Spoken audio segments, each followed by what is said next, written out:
na nossa entrevista com café, recebemos Rodrigo Schiavinato, que é diretor da área de BPI, Performance Empresarial e Inovação da Protiviti, que é uma consultoria global de gestão de riscos. Rodrigo Schiavinato, seja bem-vindo ao Café com Pan. Que ótimo estarmos juntos para falar de um assunto importante, né? O ano de 2022 está chegando e as empresas estão prevendo os riscos, estão começando a entender o que vem por aí. E 2022 tem muitas questões aí de tecnologia, tem muitas questões que precisam ser repensadas, inclusive na cultura organizacional das empresas. Boa tarde, seja bem-vindo. Conta pra gente primeiro o que é a Protiviti. Boa tarde, Bruno. Um prazer estar aqui. Agradeço a presença, agradeço o convite. Bom, a Protiviti é uma empresa global de gestão de riscos. A gente trabalha com auditoria, consultoria e serviços. A gente está aqui no Brasil como uma firma membro. A gente representa a Protiviti aqui. Estamos atuando no Brasil desde 1995. Fazendo consultoria para as principais empresas aí do Brasil, dentre elas empresas aqui de Piracicaba também.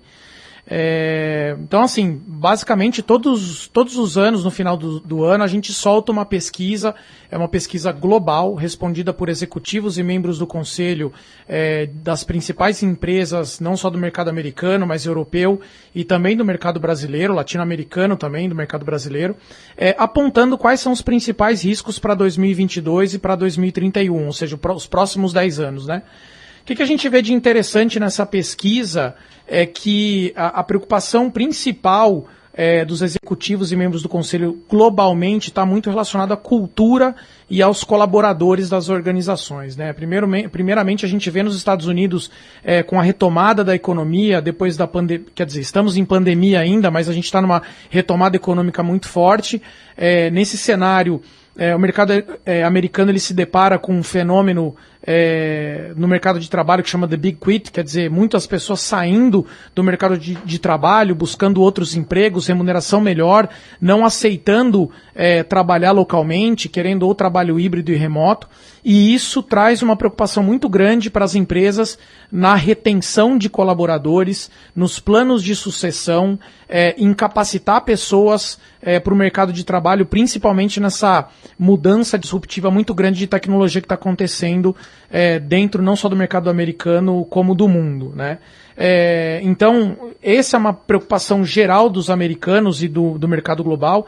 Além disso, o mercado global está se deparando com um cenário completamente novo para eles, mas muito tradicional para a gente, que é a inflação, né? Quer dizer, a gente está vendo um crescimento da inflação no mundo inteiro. Para você ter uma ideia, o CPI, que é o índice de inflação americano, até novembro ele está aproximadamente 6,8%, é a maior inflação dos Estados Unidos, se eu não me engano, desde 1980, principalmente por uma retomada da economia, pressão de preços em commodity, pressão de preços em alimento, e justamente por isso o executivo americano e os membros do conselho têm também essa preocupação em como se desdobrará o cenário econômico dos Estados Unidos no próximo ano.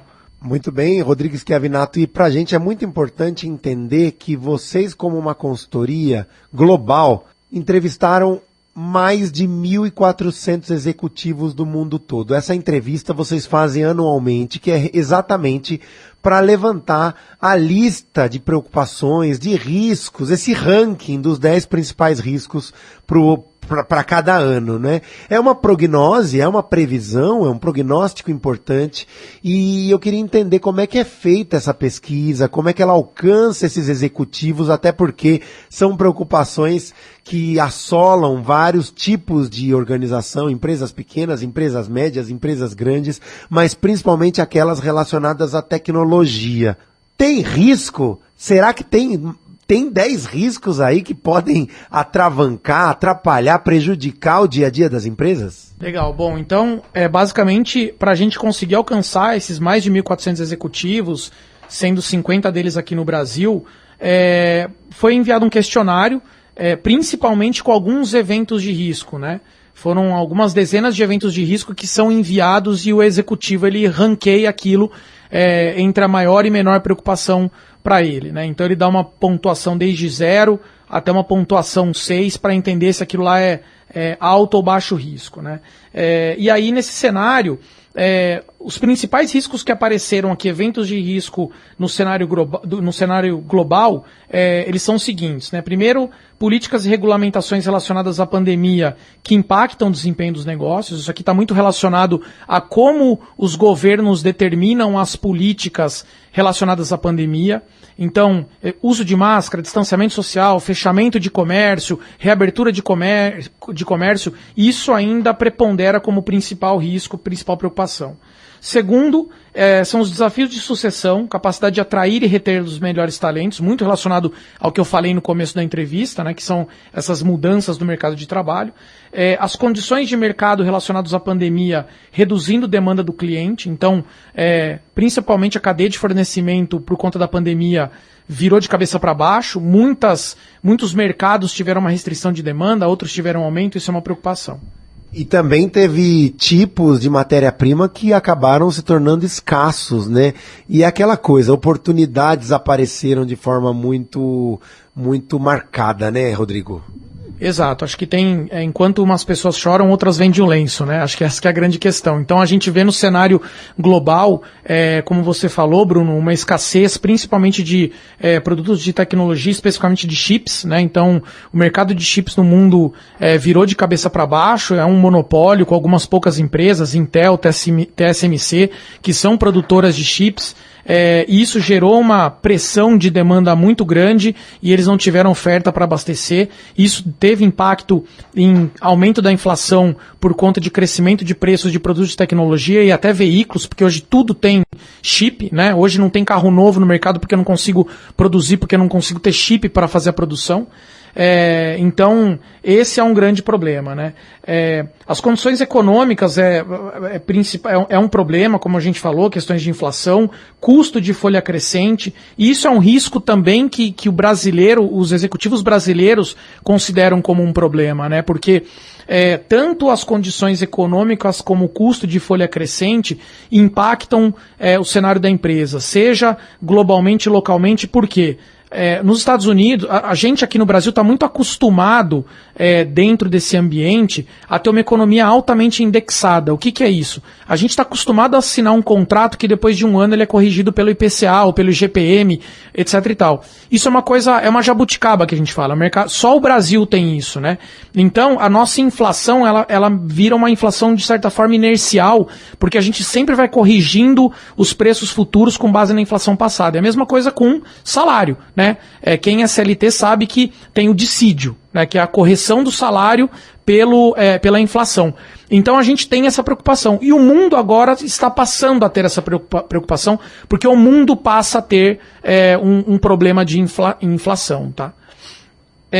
Um outro ponto é resistência a mudanças de operações e modelos de negócio. Isso a gente vê muito dentro das empresas, é uma preocupação relacionada principalmente ao modelo mental dos executivos, a cultura organizacional não se renovar. Essa preocupação ela está muito relacionada principalmente ao mercado que a gente vê hoje totalmente disruptivo, o crescimento de startups, muitas empresas competindo hoje num cenário completamente diferente do que a gente via há tempo atrás, empresas tradicionais não sabendo como lidar com isso. E muitos executivos, que a gente chama dos executivos cabeça branca, eles não terem essa velocidade de mudança em relação a um mercado, a uma economia que está completamente disruptiva, com novas formas de trabalhar. Tá? A incapacidade do uso da análise dos dados e Big Data também é uma preocupação apontada, ou seja, a gente tem muita informação gerada dentro das empresas, né? Principalmente por aplicativos, etc. E pouca aplicabilidade, né? Muitas vezes você tem mais dados do que uso desses dados. Isso acaba sendo um problema, um risco, porque você tem que gerenciar a manutenção desses dados. Isso não é barato nas empresas e muitas vezes gera o não uso desses dados, né? Exatamente. Então o que acontece é o não uso, né? Quer dizer, você gera um banco de dados muito grandes e de fato você não consegue transformar aquilo em informação e conhecimento, né? Então, desse fato, as empresas elas estão preocupadas, eventualmente não conseguirem ter a capacidade de usar Big Data para conseguir alcançar uma performance empresarial melhor, né? Uma outra preocupação, que é a nona, são as ameaças cibernéticas, né?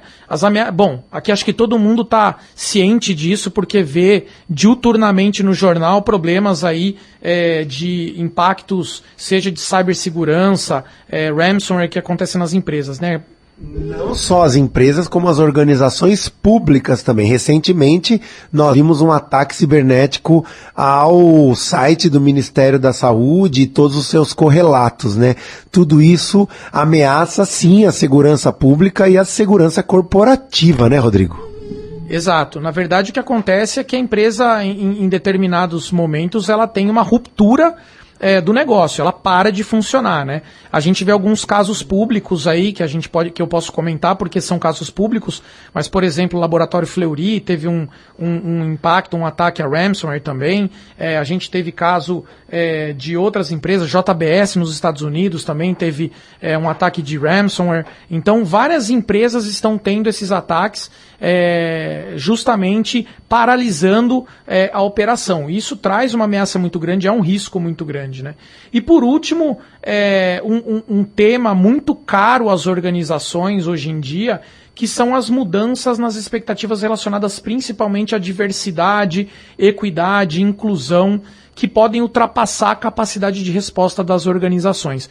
O mundo pressiona para um maior respeito à diversidade, um maior respeito às minorias, e as organizações, em muitos dos casos, não estão preparados para essa situação. A gente vê questões muito básicas, né, que algumas organizações às vezes desrespeitam. Por exemplo, a equidade de acesso a mulheres, a pretos, a pessoas com deficiência, a gays, a LGBTQIA+. Então, as empresas agora precisam ter essa preocupação, porque, de fato, os colaboradores da empresa precisam refletir o extrato da sociedade, né? Isso é bastante importante. Rodrigo, algo muito importante também de percebermos é que, apesar de todos os anos vocês desenvolverem essa pesquisa, a criticidade dos riscos para 2022 está menor do que 2021 na pesquisa, o que não surpreende, visto que o cenário do ano anterior era de um ano imerso numa pandemia, ou seja, a gente ainda está na pandemia, como você bem disse, mas o impacto dessa pandemia está menor nesse ano, né? E no Brasil também, de todos os itens aí, os principais riscos e preocupações brasileiros já não incluem aí tão fortemente as questões da pandemia. A que você atribui essa indicação, essa percepção da pesquisa? Bom, de fato, a gente percebe que de 2022 para 2021 a criticidade dos riscos apontados pelos executivos é menor, principalmente pelo que você reportou, quer dizer, a gente saiu de um ano imerso na pandemia, a tendência de melhora para os próximos anos, mas é engraçado, Bruno, que aqui no Brasil a percepção é diferente. Quer dizer, ao passo que no globo a percepção de risco ela é menor, aqui no Brasil a gente notou um aumento significativo da criticidade dos riscos pelos executivos. O que a gente vê? Aqui no Brasil, os executivos não estão tão preocupados com aspectos de pandemia, principalmente porque entende-se, uma hipótese é que entende-se que a pandemia no Brasil está relativamente controlada em relação ao resto do mundo.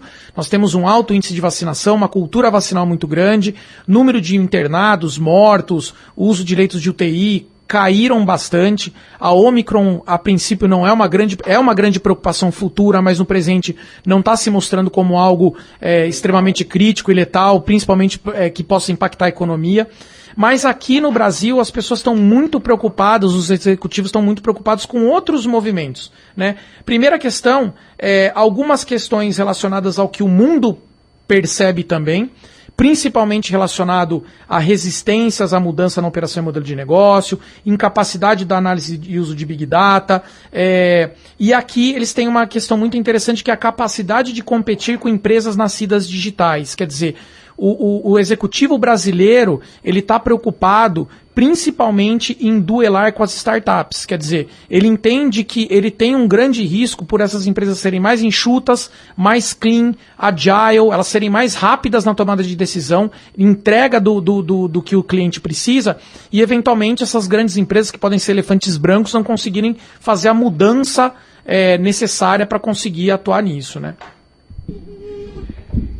Algo muito importante para a gente observar é que realmente as empresas hoje, sejam elas pequenas, médias ou grandes, consideram modelos de negócio e modelos de posicionamento de mercado cada vez mais fluidos e de diferenciação. Ou seja, tem empresas que muitas vezes não precisam ter uma sede física. E isso acaba sendo um modelo para pequenas empresas que às vezes faturam muito mais porque suas despesas fixas aí são menores e elas se tornam modelos. Tanto quanto as empresas de tecnologia que muitas vezes trabalham com sua equipe 100% remota. Esses novos modelos foram intensificados pelo advento da pandemia? Radicalmente, Bruno. Eu acho que esse risco, principalmente da resistência à mudança dos modelos de negócio, eles estão muito conectados a isso que você falou. Por quê? No momento da pandemia, o home office ele passou a ser obrigatório, né? A gente evoluiu anos no uso de tecnologia por conta da pandemia, que a gente não evoluiria sem ela. Então a gente tem modelos híbridos de negócio. Vou contar um caso pessoal aqui. A própria consultoria nossa, a gente desmobilizou em São Paulo 2 andares de escritório, principalmente porque a gente sabe que não vai voltar mais daqui para frente no modelo totalmente presencial. A gente vai voltar no modelo híbrido, né? Isso é uma flexibilização do nosso modelo de negócio. Então os executivos, pelo menos nós os executivos da Protiviti, entendemos que é um modelo que veio para ficar. Só que tem muitos executivos em algumas empresas mais tradicionais que ficam, de certa forma, incomodados com o modelo híbrido ou modelo remoto de trabalho, porque não se foca na produtividade, na entrega, e sim no horário de trabalho. Quer dizer, eu quero ter o controle do trabalhador das 9 às 6 horas, eu quero que ele bata cartão, eu quero ver que ele está na minha empresa. Não importa a produtividade dele. E a gente vê que a produtividade, principalmente no mercado de prestação de serviço, cresceu muito com a pandemia, né? A gente tem alguns outros reveses, coisas ruins, principalmente a criatividade foi impactada, as relações sociais foram impactadas. É por isso que o modelo híbrido tende a ser o melhor. Quer dizer, uma parte trabalhando em casa, outra parte trabalhando no escritório, fomentando a criatividade, a inovação, a interação social. Isso é um ponto bastante importante e reflete muito essa questão, eventualmente, de modelos engessados de executivos que eventualmente não entendem essa nova forma de trabalhar.